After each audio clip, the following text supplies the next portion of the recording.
असंख्य कल्याण गुणों में मिले भक्त वांशा कल्पतरु शरणागत वत्सल भक्त वत्सल दीन हृदय संग भगवान श्री राधा माधव की असीम कृपा करुणा से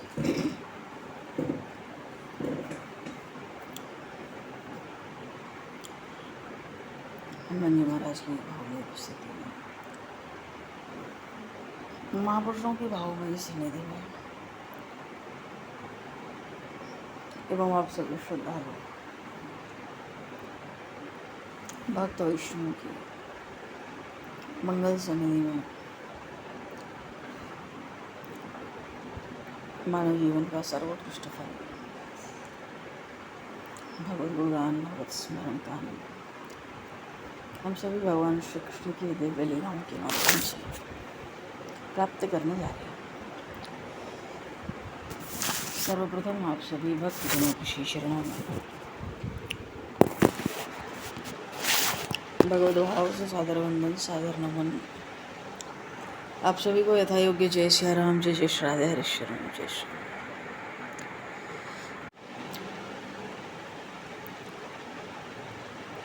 नमः परमहंसाय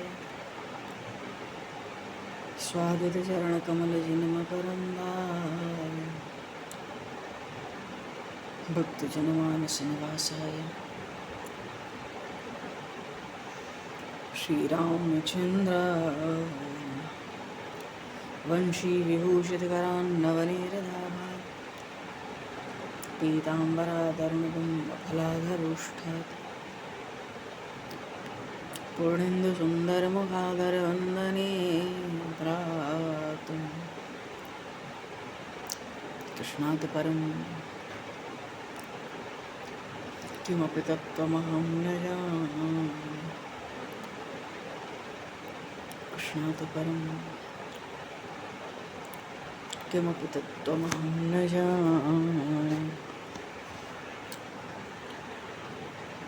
हर्ष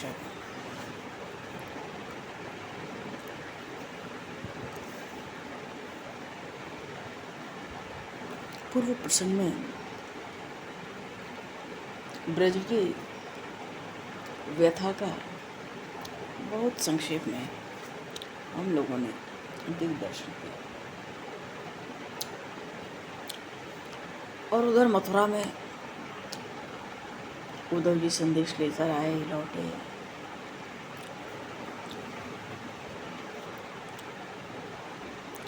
इधर तो उद्धव जी आए और उधर देखो कंस तो मारा गया। उसकी दो पत्नियां थी, अस्थि और प्राप्ति। ये दोनों मगधराज जरासंध की पुत्रियां थीं, बड़े बलवान की पुत्रियां थीं। कंस मरा, पति की अंतिम क्रिया हुई, फिर मगध चली गई पिता के घर।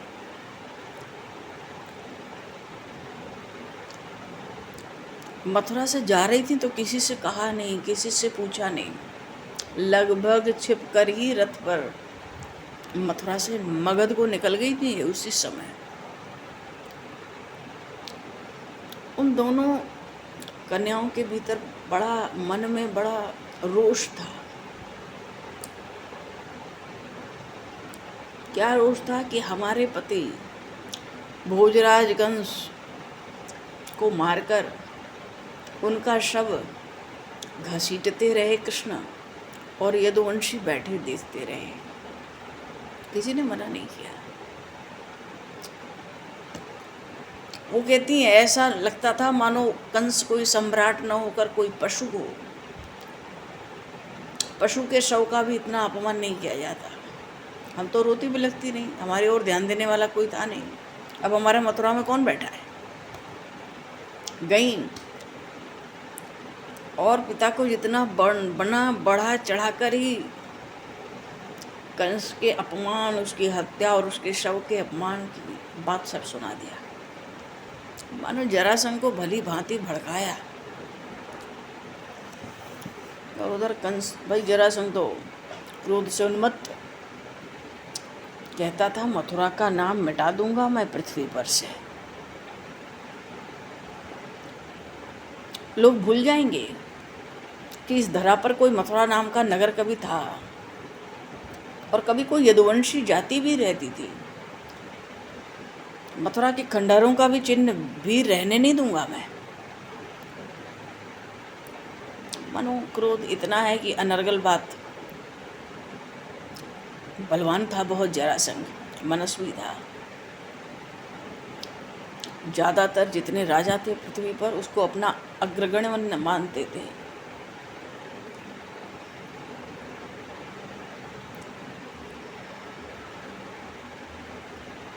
ये जो कुवलिया पीड़ हाथी को भगवान ने मारा था रंगशाला में, ये मगधराज जरासंध ने ही दिया था कंस को।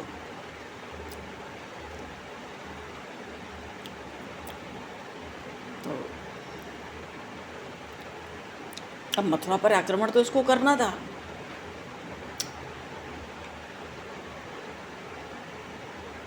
पर पूरी तैयारी से।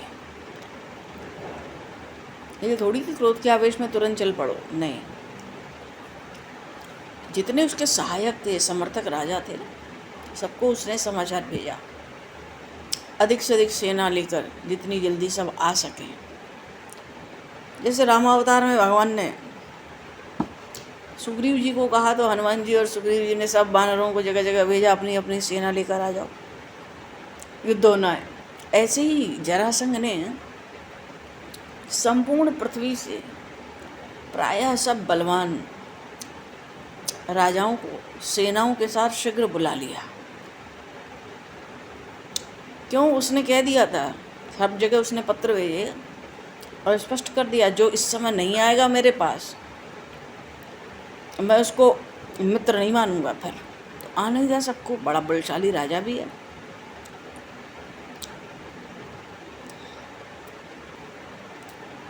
अच्छा, जो दोनों कन्याएं थी ना, ये चाहती थी मथुरा का सर्वनाश हो जाए, ये पिता को भड़काती रहती थी। ये कल्पना तो किसी ने नहीं की थी ना, इसलिए जरासंध आक्रमण करता मथुरा पर। ऐसी कोई कल्पना किसी ने की नहीं थी मथुरा में। तो उन लोगों को समय भी पूरा मिला। क्यों? भगवान राम श्याम तो पहले अपने गुरु आश्रम में संदीपनी ऋषि के आश्रम गए थे। लौटे तो भगवान ने उद्धव जी को ब्रज में भेजा। वर्षा ऋतु आई तो कोई सैनिक अभियान तो चलाया नहीं जा सकता। जब शरद ऋतु आई ना, तो उसके आरंभ में ही जरासंध ने मथुरा पर आक्रमण करने के लिए प्रस्थान किया था। और जब पहली बार आक्रमण किया तो 23 अक्षौहिणी सेना थी। बड़े मित्र थे उसके, बड़े सहायक राजा लोग आए थे। प्रायः सब दुष्ट राजा थे, असुर राजा थे, दैत्य राजा थे। प्रभु को पता था ये दुष्ट धीरे धीरे खुद सबको इकट्ठा कर लाएगा, खोज खोज के मारने की जरूरत नहीं पड़ेगी। मानो अपार सेना। अरे एक अक्षौहिणी सेना में ही कई करोड़ सेना होती है। 23 अक्षौहिणी सेना लेकर आया। और कैसा आया? जैसे प्रलय काल में तूफान आवे, ऐसा बढ़ता आ रहा था मथुरा की ओर। और जब पास आ गया तब तो मथुरा के लोगों को पता लगा, आतंक छा गया। क्योंकि भीतर नहीं आया, बाहर उसके डेरे पड़ने लगे तो दिन और रात हो, वही नगर द्वार तो बंद कर दिया जाता था मथुरा का। विशेष अनुमति हो तो ही कोई भीतर आ पाता था या बाहर जाता था। मानो सब भयभीत रहते थे। जरासंध मथुरा से कुछ दूर रहकर अपनी व्यूह रचना किया था। तो कौन कौन राजा उसके साथ आए थे उसके आदेश पर? मद्रराज शल्य, ये भी महाभारत के युद्ध में इन्होंने भाग लिया था। कलिंग का राजा श्रुताय, चेकितान, वाहिक, कश्मीर राजा गोनार्द, दंतवक्र, ये तो मरेगा प्रभु के हाथ आगे चल के। अब बहुत से राजाओं को लाया था।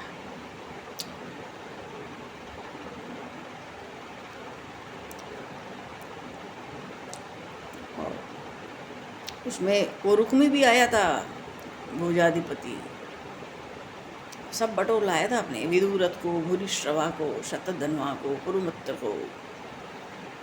उसने पश्चिम द्वार पे अलग, उत्तर द्वार पे अलग, दक्षिण द्वार पे तो स्वयं ही शिशुपाल के साथ चाहता था आक्रमण करूंगा, शिशुपाल को भी लाया था। मानो जितने दुष्ट दैत्य असुर राक्षस राजाओं के रूप में पृथ्वी पे थे, सबको बटोर लाया था। उसमें शकुनी का पुत्र एक उलूक था, वो भी आया था।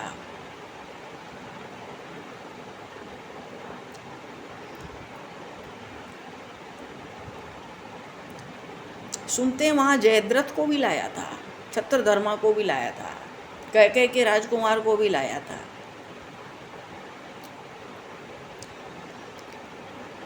मानो चारों दिशाओं से मथुरा को घेर के जितने भवन थे सबको ध्वस्त कर देना चाहता था, सब कुछ धूल में मिला देना चाहता था। वो मथुरा को ही धूल में मिला देना चाहता था। तो पूरे आवेश में वो आदेश भी दिया कि मथुरा नगर में जितने देव मंदिर हैं, तो बहुत से अवधव भी हैं, विनाश तो सबका कर दो, प्रायश्चित हम पीछे कर लेंगे। मैं तो अपने जामाता का पूरा प्रतिशोध लूंगा।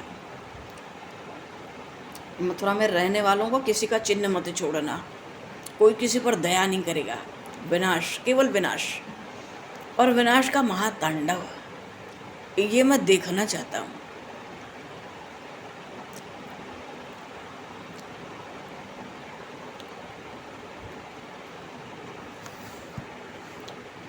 दाऊ जी को भगवान श्री कृष्ण एक और ले गए और बोले, जरासंध 23 अक्षौहिणी सेना लेकर आ गया है।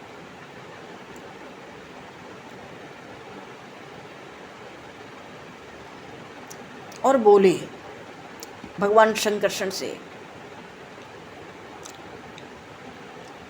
कि भूमि का भार ही दूर करने के लिए तो आपका अवतार हुआ है धरा पर।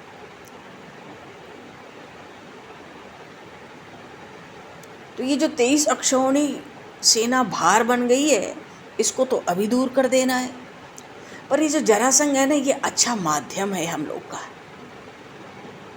अगर केवल उसको छोड़ दिया जाए, सेना मार दी जाए बस, इसको घायल करके अपमानित करके छोड़ दिया जाए, तो फिर सैनिक इकट्ठे करेगा, राजाओं को इकट्ठे करेगा।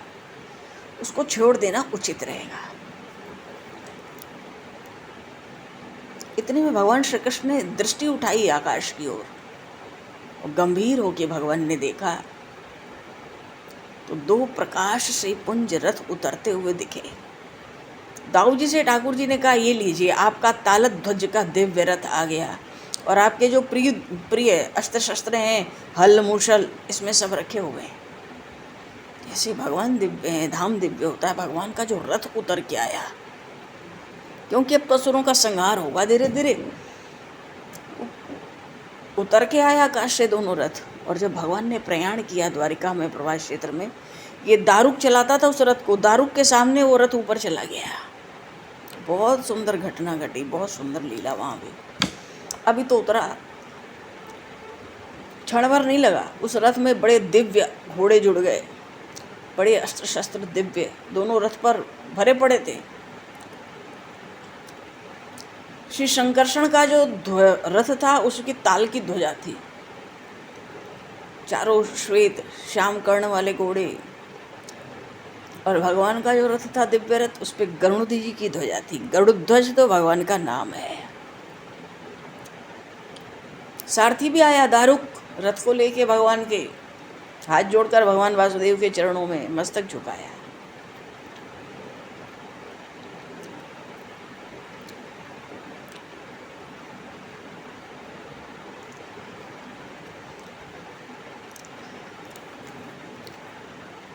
दाऊ जी ने दाहिना हाथ बढ़ाया, अपना हल उठाया, उसका नाम है संवर्तक। बाएं हाथ से मूसल उठाई, उसका नाम है सोनंद। दोनों लेके अपने रथ पे जाके बैठ गए। और भगवान श्री कृष्ण जब अपने दिव्य रथ पर बैठे तो हाथ में अपने आप कौमोद की गदा आ गई दाहिने हाथ में, और बाएं हाथ में सहस्र धारा वाला महाचक्र घूमने लगा और उसके घूमने से भयंकर घरघराहट होती थी।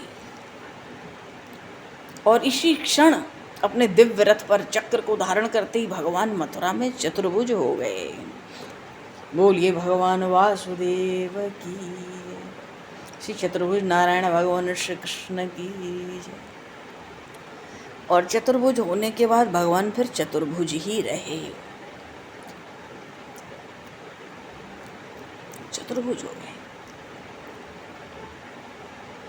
और मथुरा के तो जो अधिकांश लोग थे वो तो भगवान वासुदेव को शुरू से ही चतुर्भुज देखते आ रहे थे, तभी तो वो उनको भगवान वासुदेव कहते थे। भगवान श्री कृष्ण ने दाऊ जी से, शंकरषण से अनुरोध किया है क्या कि आपके आश्रित जो हैं मथुरा में नगरवासी बहुत भयभीत हैं, अब सबके भय को दूर करना चाहिए आपको। दाऊ जी ने हंस के कहा, कृष्ण तुम्हारे जो आश्रित हैं उनकी छाया से भी भय दूर रहता है, और तुम लीला करना चाहते हो तो मैं तो सदा ही तुम्हारे साथ हूँ। बात स्पष्ट थी। देखो, जिसके तनिक सा माथे पर बल देने पर महाप्रलय अनंत अनंत ब्रह्मांडों को निगल लेता है, वो परमात्मा अपने आश्रित जनों के भय की चर्चा क्यों करे? वो तो केवल अगर संकेत भी कर दें तो उनके ये जो अग्रज दाऊ जी हैं, महाप्रलय में केवल इनकी हुंकार से ब्रह्मांड सूखे गोबर के समान भस्म हो जाता है। बोले श्री दाऊ जी महाराज की। ऐसा। और मगधराज जरासंध की सेना के साथ सेना का संहार करने के लिए उनको अस्त्र शस्त्र की क्या जरूरत है? पर भाई छोटे भाई हैं, बड़े लीलामय हैं, पुरुषोत्तम श्री कृष्ण हैं। अब वो इस समय अगर कोई रण क्रीड़ा करना चाहते हैं तो मुझे दाऊ जी को लगता है मुझे क्या आपत्ति है। दोनों भाइयों के रथ बढ़े राजपथ से दक्षिण की तरफ। महाराज उग्रसेन तो पूरी यदुवंशियों की सेना ही भेजना चाहते थे, पर प्रभु ने रोक दिया। सेना की आवश्यकता नगर में लोगों को शांत रखने के लिए, कि वो घबराए नहीं, उनको अनुशासन में रखो, लोग भयभीत होकर इधर उधर ना भागे। मानो तुम्हारी जो सेना है भाई महाराज अपने अंदर ही रखो, हमें किसी सेना की आवश्यकता नहीं है। पर फिर भी महाराज उग्रसेन ने चुने हुए रथ पर कुछ अपने योद्धा, महायोद्धा, भट्ट, महाभट्ट, अति भट्ट, सुभट्ट भेजिए, युद्ध होना है तो उतरेंगे।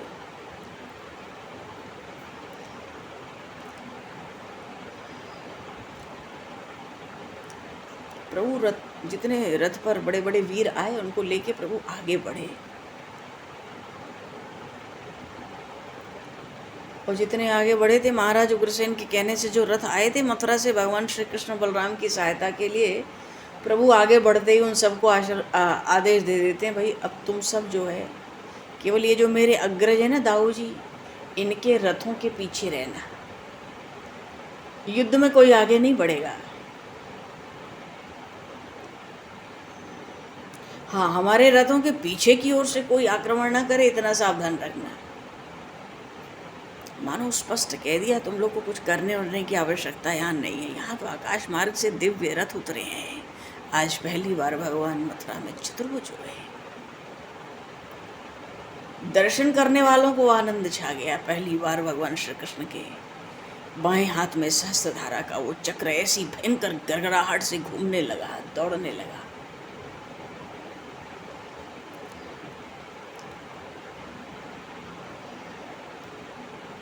जरासंध को तो अभी कुछ समझ नहीं आया, उतने में तो भगवान श्री कृष्ण के अधरों से वो पांचजन्य शंख लग चुका था, और वो शंख ऐसा त्रिभुवन में घोष नाद। तो मथुरा के साथ आए सैनिक भी आश्चर्य में पड़ गए।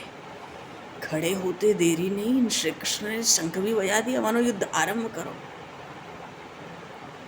जैसे उत्तरा का भाई था उत्तर, विदर्भ राज की कन्या थी। पांडवों से युद्ध करने का अवसर आ गया तो बहुत डींग हाँक रहा था पिता के आगे। अरे मैं तो पांडवों को ये कर दूंगा, वो कर दूंगा। पता लगा अरे भीष्म पितामह भी हैं, दुर्योधन है, द्रोणाचार्य हैं, कर्ण जैसे योद्धा हैं। ऐसे तो उसकी हालत बिगड़ी, पर बहन के आगे, माता पिता के आगे क्या करता, अपने शौर्य का, अपनी वीरता का बखान कर रहा था। कहता मैं युद्ध करूंगा, और निकला तो सारथी भी कौन मिला, अर्जुन। पर स्त्री के स्वरूप में वो क्या पहचानता था ये अर्जुन है। सारथी बढ़िया चाहिए, तो ये बढ़िया सारथी है। 1 साल से रहते थे विदर्भ नरेश के यहाँ अज्ञातवास में पांडव, और जैसे ही वो आगे बढ़ा उत्तर, और जब उसने देखा कि अरे ये तो कौरव वंशी एक से एक भयंकर है, अश्वत्थामा भी दिख रहा है, वो भी अमर है, द्रोणाचार्य भी अमर है, पितामह भीष्म को इच्छा मृत्यु है, कर्ण का बल दुर्योधन को बड़ा भारी है, पर दुर्योधन के अपने में कम बलशाली है, दुशासन भी दिख रहा है। उनको शंका थी पांडव छिपे हैं। उत्तर कैसे घबरा गया था। जब कौरवों को देखा तो सारथी से कहता है देखो भाई, राज्य से तो निकल आए, अब ठीक है, पर मैं इनसे युद्ध नहीं करूंगा, रथ लौटाओ जल्दी यहाँ से। अर्जुन तो स्त्री के रूप में थे, पर सोचे अरे अपने राजभवन में तो बड़ी डींग मार मार के आया, कौरवों को देख लूंगा, ये करूंगा, वो करूंगा। उत्तरा बड़ी प्रसन्न थी अपने भाई पर। चलते चलते उत्तर से कहती है हाँ उनके वस्त्र ले आना। सुनते हैं कौरव बड़े विचित्र वस्त्र धारण करते हैं, किसी के वस्त्र लाना, किसी का पटका लाना, किसी की पादुका लाना, युद्ध में उनको हरा के किसी का मुकुट लेकर आ जाना, किसी किसी के विचित्र जो बाण हो वो ले आना। अब उत्तरा छोटी है उत्तर से, वो अपना ही, तो वहाँ तो बड़ी डिंग हाँक के आया, पर यहाँ आते उसकी बोल बंद। सारथी से कहता है बस रथ को वापस ले चलो। अर्जुन ने सोचा ये लो कर लो बात, आया था युद्ध करने। बहुत समझाया अर्जुन ने, नहीं माना, वापस लो, मैं आदेश देता हूँ। अर्जुन सोचा ये ऐसे नहीं मानेगा, मैं तो सामने आ ही गया हूँ, इनको तो मैं छोड़ूंगा नहीं कौरवों को। उस उत्तर को उसी रथ पे महात्मा उन भक्तराज अर्जुन ने बांध दिया था, भगवान के सखा है। मानो बांध इसलिए दिया कि सबको दूर से यही दिखेगा, उत्तर बांध दिया। और बोले ये अपना अस्त्र शस्त्र सजा के तो ऐसे ही बंधा खड़ा रहे, इनको तो मैं संभाल लूँगा। तब उत्तर को लगा था ये कौन है, इसका स्त्री का शरीर, ये कौरवों से युद्ध करेगी। तब अर्जुन ने कहा मेरा नाम अर्जुन है, और मेरा गांडीव जिस वृक्ष पर छिपा रखा था टांग के, बोले चल, रथ को ले गए, वहाँ अपना गांडीव ले आए। और सारथी की जगह से ही अर्जुन ने उन सबसे युद्ध किया। और जब गांडीव की टंकार हुई, अर्जुन दोनों हाथों से धनुष चलाते थे, धनुष बाण, बाएं हाथ से भी दाएं हाथ से भी, और जैसा लक्ष्य बाएं हाथ से वैसा ही लक्ष्य दाहिने हाथ से। तभी तो गीता जी में कहीं कहीं भगवान ने उनको सव्यसाची कहा, क्योंकि दोनों हाथ से धनुष चलाते हैं। और जब गांडीव की टंकार हुई, भगवान राम के धनुष की टंकार होती थी, सब बहरे हो जाते थे, कान फट जाते थे, पर्दे सबके, सहने की शक्ति नहीं बची थी। अर्जुन की गांडीव की टंकार हुई, सब समझ गए तो अर्जुन ने पहला बाण छोड़ा था, पितामह भीष्म के रथ के सामने मानो चरणों में प्रणाम किया। दूसरा बाण छोड़ा था अर्जुन ने, द्रोणाचार्य जी के गुरुदेव हैं, उनके चरणों में प्रणाम के लिए प्रसन्न हो गए वो लोग, ये बिल्कुल अर्जुन है, ये किसी भी रूप में दिखता हो, स्त्री वेश में है अर्जुन। तो क्या दुर्योधन नहीं समझता? कहने की बात है, जैसे उत्तर इतना उछल के गया था युद्ध करने, युद्ध कर नहीं सका, सबको घायल करके अर्जुन ने उत्तर से कहा अब तुझे खोल देता हूँ, अपनी बहन के लिए इनके कपड़े ले ले, क्या क्या लेना है तुझे। सब जाके ले आया उत्तर, और आके जीत का श्रेय उत्तर को ही दिया उस गांडीवधारी ने। अच्छा चलो तो बात की बात है, यहाँ पे जरासंध इतनी तैयारी से आया, और जब जरासंध तो चौंक गया, भयभीत हो गया। क्यों? ऐसा सुदर्शन चक्र, ऐसी दिव्य रथ, ऐसे अश्व, न कोई सेना न कोई साथी। भगवान श्री कृष्ण को देखकर इतना क्रोध तो उसको भरा था, उसकी दोनों कन्याओं ने तो खूब भड़का रखा ही था उसको। दूर से ही ललकार कर बोला, कृष्ण तू बड़ा पुरुषाधम है, अपने सब संबंधियों का तू हत्यारा है। ऐसे ही बकते थे, खरदूषण आए, रावण आया, प्रभु श्री राम को सठ कहता था। ये दुष्ट होते हैं, ये सब राक्षसों को बटोर के ले आया जरासंध। और इसमें जो शिशुपाल और दंतवक्र आए हैं ना, अभी भी आए हैं, मथुरा में आक्रमण में ये आए हैं, ये रावण और कुंभकर्ण के ही अगले जन्म का स्वरूप है। पहले हिरण्याक्ष और हिरण्यकश्यप, फिर रावण कुंभकर्ण, और तीसरे जन्म में वो शिशुपाल और दंतवक्र बने। पर प्रभु जानते हैं कब किसको मारना है। अभी तो प्रभु की दाऊ जी से यही योजना बनी ना, बस सेना को समाप्त करो, इसको अपमानित करके, तिरस्कृत करके, घायल करके भेजना है, इसको दौड़ाना है बिना रथ के, दौड़ के जाएगा मगध। और असुरों को, दैत्यों को, क्योंकि ये थे तो राजा बड़े बड़े, पर इनका स्वभाव असुरों दैत्यों जैसा था। अब पृथ्वी का भार प्रभु को हरण करना था। मतलब स्वरूप पहली बार तो दर्शन किया होगा मगधराज जरासंध, 17 बार आक्रमण किया था वो, इतनी बार अपमानित होकर वो गया था मथुरा से, और सबको लाला के मरवाता था। पर हाँ, कृष्ण सुना है तू तो अपने मरे हुए शत्रु के शव के साथ शूर वीरता दिखाता है। बड़ा कठोर स्वर था उसका, और फिर भी अभी तू बालक दिखता है, और तेरे जैसे बालक के साथ लड़ना मेरे लिए लज्जा की बात है। तू मूर्ख है, बंधु बांधवों का तू घातु है। जा तू सुरक्षित कहीं निकल जा, मैंने तुझे छोड़ दिया। खरदूषण आए थे, खरदूषण तृष्णा दंडक वन में, संदेश भेजा अतिकाय से, अरे ये देखने में बड़े सुंदर हैं, अब इनसे क्या युद्ध करें, इनका तो ऐसा सौंदर्य है, बना रहे सृष्टि में तो अच्छा है। हमने तो सब जगह बहुत कुछ देखा, पर ऐसा सौंदर्य नहीं देखा। जाओ खबर करो, अपनी स्त्री हमें दे दे और दोनों सुरक्षित लौट जाएं, अयोध्या से आए हैं। भगवान ने भी इसको बड़ा करारा जवाब दिया था। क्रोध से फड़फड़ा गए थे सब, घनघोर युद्ध हुआ। जरासंध तिरस्कृत करता है प्रभु को, कहता है तू तो अपने बंधु बांधवों का घाती है, जा सुरक्षित निकल, मैंने तुझे छोड़ दिया, अब आगे से मुझे कभी मुख मत दिखाना। और दाऊ जी से कहता है जरासंध, ओ राम, यदि तुझे अपनी शक्ति पर विश्वास है तो धैर्य के साथ मुझसे तू युद्ध कर।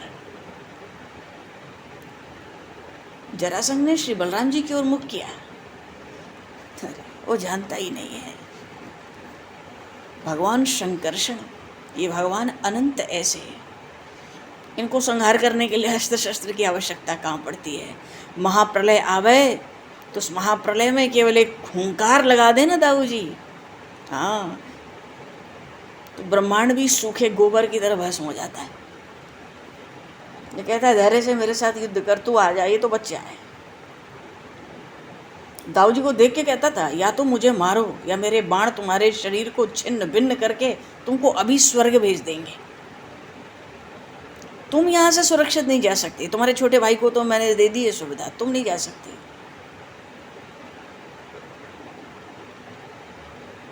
उत्तर दिया भगवान श्री कृष्ण ने, क्या?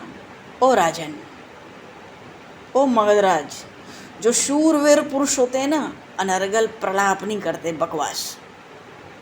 यही बात, बिल्कुल यही बात भगवान राम ने खरदूषण से कही थी, और यही बात रावण से कही थी कि ज़्यादा बात मत कर, अपना प्रताप दिखा भाई, युद्ध में आके कथा थोड़ी की जाती है। रावण से कहा था प्रभु श्री राम ने, आते ही बकवास करना शुरू किया था प्रभु के साथ। यहाँ भी भगवान श्री कृष्ण ने दाऊ जी को उत्तर नहीं देने दिया, तुरंत कहा, जो वीर होता है ना, बकवास नहीं करता युद्ध में, हंसकर, बड़ी गंभीर वाणी प्रभु की, ऐसा स्वर गूंजा।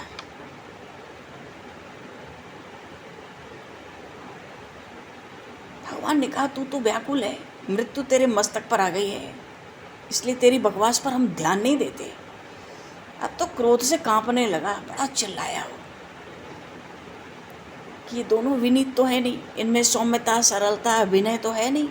हम तो इनको बच्चा समझ के छोड़ रहे थे। आदेश दिया सबको, बटोर के लाया ही था को 23 अक्षौणी सेना के साथ। कहता था कि इन दोनों को घेर के मार डालो।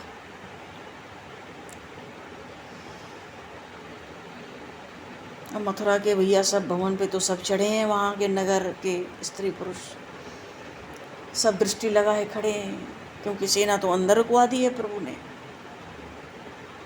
इतने रथ, इतने हाथी, इतने घोड़े, ऐसी शत्रु की सेना दौड़ रही है, भयानक घंटे बज रहे हैं। हाँ, भगवान श्री कृष्ण का जो दिव्य रथ उतरा था, उस पे तो गरुड़ जी की ध्वजा थी और दाऊ जी के रथ पे ताल की ध्वजा। ये प्रयाण के बाद भी ये दोनों ऊपर ही जाएंगे रथ, जैसे आए हुए आज। भैया दोनों रथ उस घेरे में तो दिखाई नहीं पड़ते किसी को, मथुरा के लोगों को। अब तो लगता था वो भय से मूर्छित हो जाएंगे, हमारे श्री कृष्ण बलराम की अब कोई रक्षा करे। पर कोई चिल्लाया, अरे वो देखो वो दोनों रथ हैं, मानो प्राण जाते जाते शरीरों में लौट आए।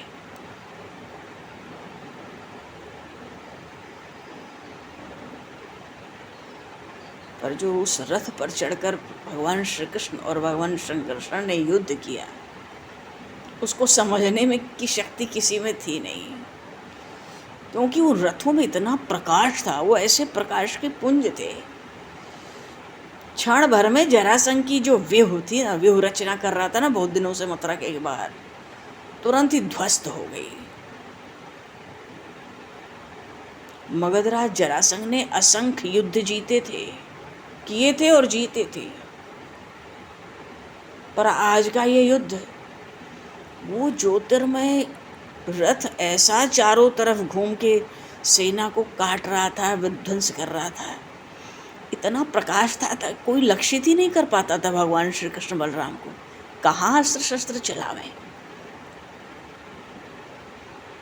और उन रथों से बाणों की बरसात हो रही थी।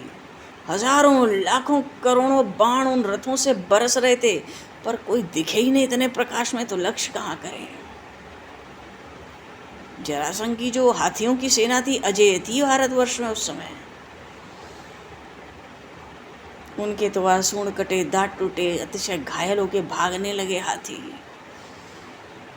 अपने ही रथों को, घोड़ों को, पैदल चलने वाले सैनिकों को रौंदने लगे उसी के हाथी। मानो इतने घायल हो गए कि उन्मत्त हो गए हाथियों का जो झुंड था। प्राणों के समान जरासंध इनको पालता था।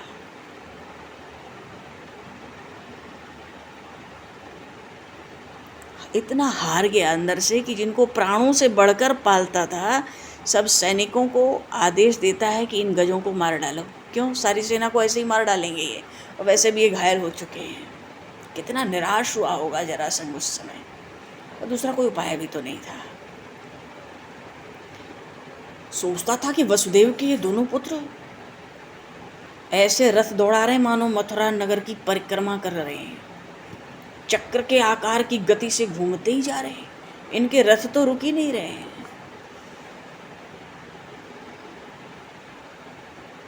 अच्छा, हाथियों को तो प्रभु ने ऐसे घायल किया, जो प्राण से प्यारे थे जरासंध को वो सेना, और नहीं तो वो अपनी ही सेना नष्ट कर देते, सब मरना तो था ही। अब तो कोई रथ नहीं दिखता थोड़ी देर बाद, न कोई घोड़े दिखते, न कोई भागता दौड़ता दिखता, जो गिरा फिर उठने का नाम नहीं लेता। जरासंध की हालत हो गई कि उसको अपनी भी सुध नहीं रही। ऐसा चक्रवात की तरह युद्ध तो उसने आज तक देखा नहीं था। भीतर ही बहुत भयभीत हो चुका था। उतने में सूर्यास्त भी हो गया। अब सूर्यास्त के बाद तो युद्ध होता नहीं है। तो जितने राजाओं को बटोर के लाया था ना, और ये जरासंध भी ये सब सोचने लगे मानो आज तो प्राणदान मिल गया, सूर्यास्त नहीं होता तो आज ही मरना था, मालूम पड़ता है। रात हुई, पीछे हट के भैया अपने शिविर में इकट्ठे हो जाओ।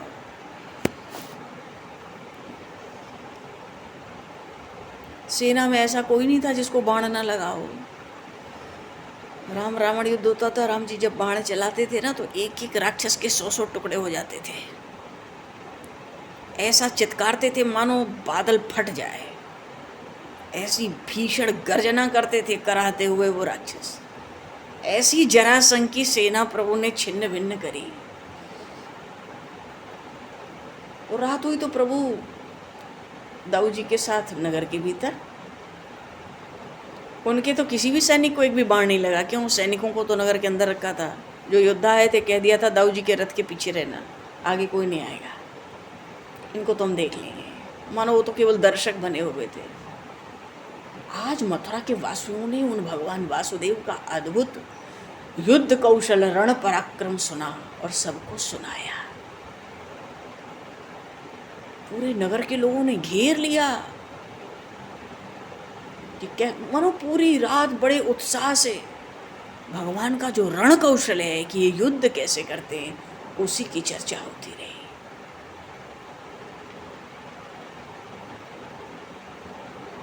लक्ष्मण जी कहते थे ना, सब लोग मेरे प्रभु श्री राम का सौम्य स्वरूप ही देखें, आ जाओ युद्ध में, पता पड़ेगी जब क्रोध में आके धनुष बाण उठाते हैं तो कौन से श्रीमुख का दर्शन होता है। आज मथुरा के वासियों को ऐसा ही प्रभु का रण कौशल मालूम पड़ा तो आनंद से भर गए। सुबह हो गई, स्नान हुआ, संध्या हुआ, थोड़ा अल्पाहार हुआ और थोड़ी देर में भाई उसने फिर सेना के साथ नगर को घेर लिया। सेना तो बहुत लाया था। दाऊद जी के साथ प्रभु फिर बाहर निकले रथ पर चढ़ के।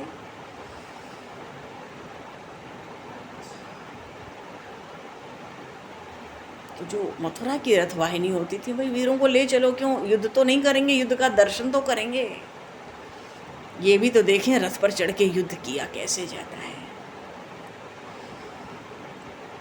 अब तो जरासंध के लिए नगर को घेरना व्यर्थ का प्रयत्न था। मथुरा के चारों ओर शव बिछे थे रात को ही। रक्त की तो कीच जम गई थी। सुबह से दुर्गंधी और उठ रही है। पशुओं पक्षियों ने अपने अपने आहार तैयार कर लिए और भूत प्रेत तो असंख्य संख्या में रात को ही आ गए। मानो मथुरा नगर के चारों ओर की गंदगी भी रात को ही सफा हो गई। और नहीं तो दूसरे दिन वहां सैनिक कैसे खड़े होते। दारुण युद्ध था वो। और भगवान आते ही फिर वो पांचजन्य शंख बजाए, मानो युद्ध का श्री गणेश फिर दूसरे दिन। और वही दोनों रथ फिर आकाश से उतर आए और फिर उन रथों से मृत्यु की बरसात हो रही थी। वही चित्कार, वही क्रंदन, सैनिकों का, घोड़ों का, रथों का कटना, टूटना, मरना। पता चला भीतर लगता था सूर्यास्त ही आश्वासन होगा। विश्राम तो बनता था जरासंध के लिए। रोज सेना घटती जाती थी, रोज अपना चक्रव्यूह बनाता था, उसको बदलता रहता था। पर सोचने लगा, वो जो राजाओं को लाया था ना, वो भी सोचने लगे क्या जरासंध इन दोनों बालकों से पराजित होकर लौट जाए।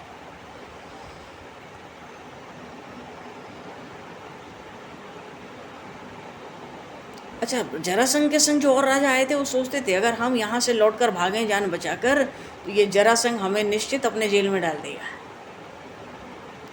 ऐसे पराक्रम के आगे युद्ध करना भी तो विवशता बन गई है। ये ऐसा दारुण युद्ध था ना, पूरे 27 दिन चला था उस समय। कोई बड़ी बात नहीं है। भगवान श्री कृष्ण के ही चरित्र में भगवान शिव और भगवान श्री कृष्ण का युद्ध 28 दिन चलेगा बाणासुर के प्रसंग में। बड़ा अद्भुत और बड़ा सुंदर, बड़ा रहस्यपूर्ण युद्ध। वो तो 28 दिन चला। जामवंत जी ने स्वागत किया भगवान श्री कृष्ण का जब मणि खोजने गए थे भगवान श्री कृष्ण।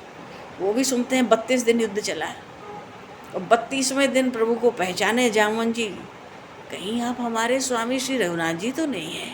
जब घूंसा पड़ा ऐसा, चक्कर खा गए बुरी तरह से, तो समझ के कोई दूसरा हो ही नहीं सकता सृष्टि में ऐसा घूंसा मारने वाला मुझे। जामवंत जी ने वहाँ भी भगवान श्री कृष्ण से कहा था, कहीं आप मेरे प्रभु रघुनाथ जी तो नहीं है।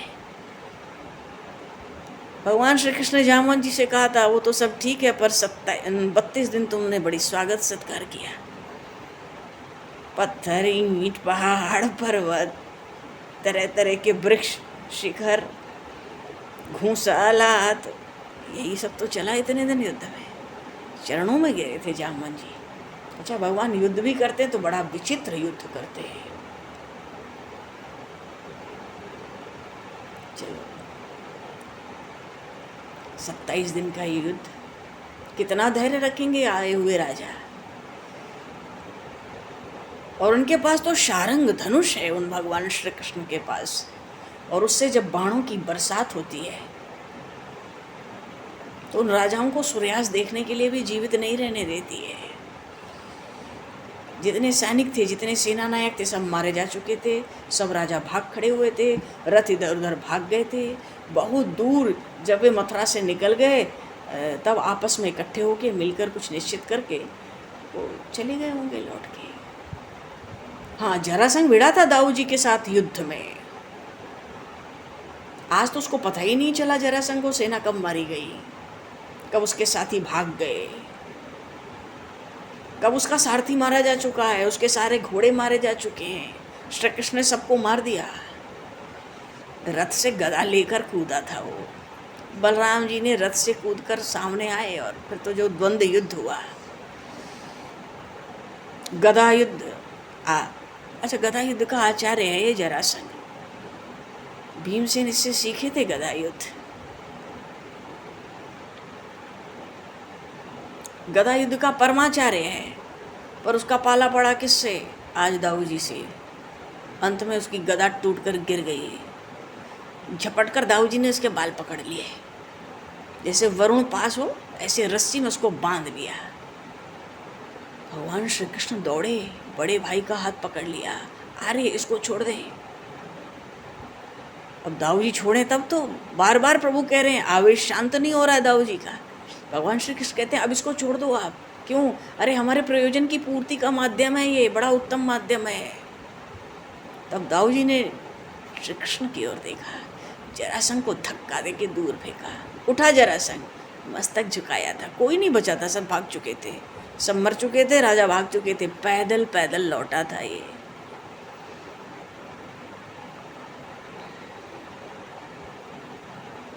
प्रभु कम थोड़ी है, तुरंत आदेश दिया मथुरा के सैनिकों को, ये जरासंध जो शिविर लगाया है ना, उस शिविर में जितना अन्न है, जितना धन है, जितने अस्त्र शस्त्र हैं, सब विजेता की संपत्ति है, ले आओ महाराज उग्रसेन के सामने उपस्थित करो, सारी रणभूमि को साक्ष करो।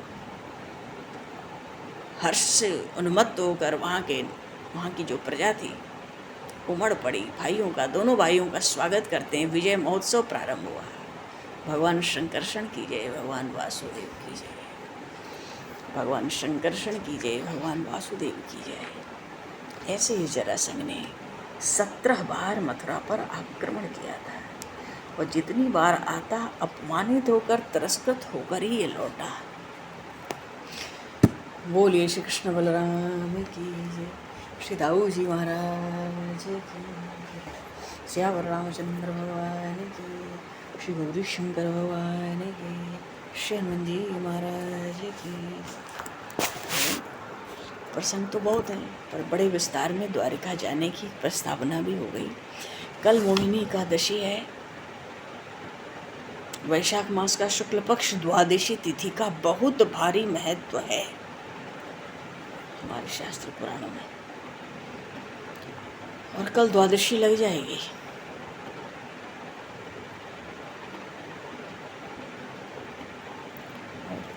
चलो, समय बहुत हुआ। कल मोहिनी काशी का व्रत है। बोलिए श्री भक्तवत्सल भगवान की जय, सब संतन की जय, सब भक्तों की जय। समय को निश्चित करते हुए आवाज यहीं पर वाणी को विराम, वाक्य पुष्पांजलि प्रभु विष्णु चरणों में सादर समर्पण। आप सभी को भी यथायोग्य जय श्री राम, जय जय श्री राधे, हरे श्याम, जय श्री राम,